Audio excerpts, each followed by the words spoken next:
Red Riding Hood. Once upon a time, there was a little girl called Little Red Riding Hood. She always wore a bright red cloak with a bright red hood. I love my cloak. She lived with her mother in a cottage on the edge of some deep dark woods. One day, Little Red Riding Hood's mother gave her a pot of Brussels sprout soup. Take this to your grandmother on the other side of the woods, she said. But remember the rules of the woods. I promise, said Little Red Riding Hood, and off she went. Skipty, Skipty, skippity, skippity, skip.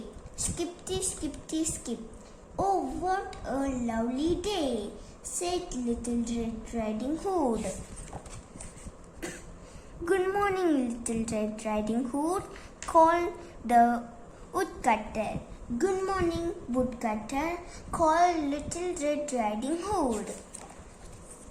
Little Red Riding Hood walked deeper and deeper into the deep dark wood.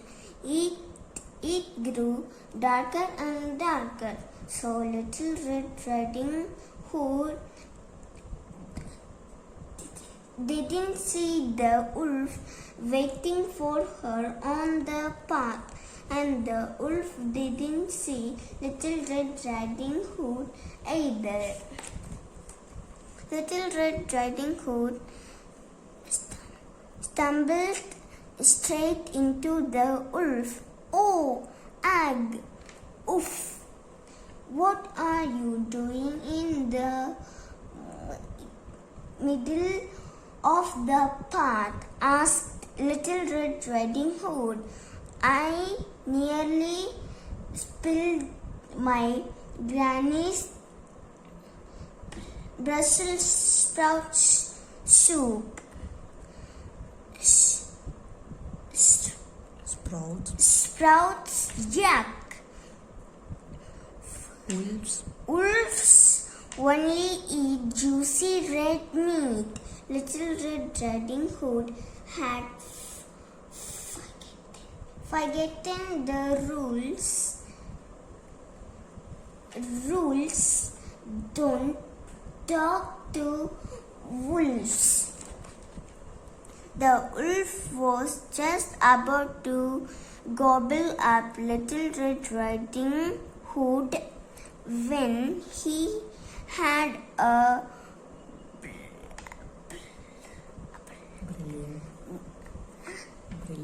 brilliant idea. I will eat Little Red Riding Hood and her grandmother. And where does dear little Granny live? Asked the wolf. In the cottage on the other side of the woods, Little Red Riding Hood.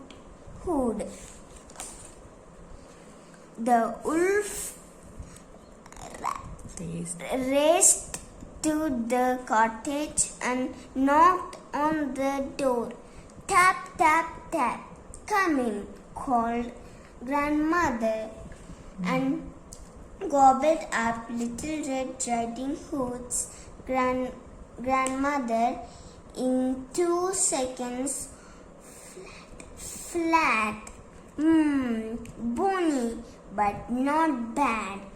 Then he pulls on her cap, jumped into bed and waiting for Little Red Riding Hood. Soon there was a knock at the door. Tap, tap, tap. Come in.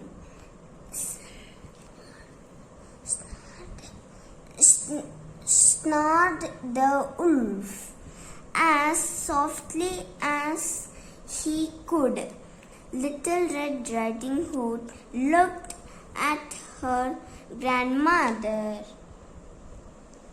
then looked again. "Oh, Granny, what big ears you have! Oh, Granny! All the better to hear you with. Oh, Granny, what big eyes have you! All the better to see you with. Oh, Granny, what big teeth you have! All the better to eat you with." In one bound, the wolf was out of bed and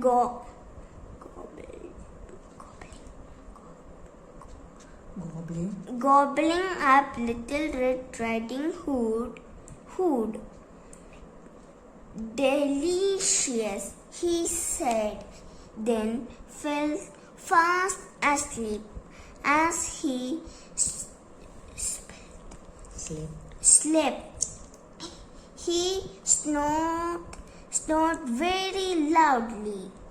"What's going on?" wondered the woodcutter. "He's eaten that poor old woman," realized the woodcutter. He picked up some scissors. He snipped open the wolf's tummy. Snippity snip.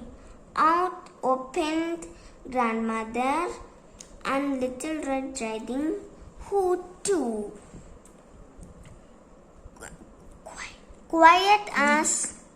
Quick as a flash, Little Red Riding Hood picked up some stones and piled them into the wolf's tummy. When the wolf woke up, he tried to sneak out the door. Rattle, rattle, rattle, but the stones rattled and rattled and rattled inside him. "Now everyone can hear me coming. I will never catch anyone," cried the wolf. "Exactly," said the woodcutter. "You will just have to eat vegetables instead," said Little Red Riding Hood. The wolf was never able to eat another person. Arg! Brussels sprout soup. As for Little Red Riding Hood, she never ever talks to the wolf again.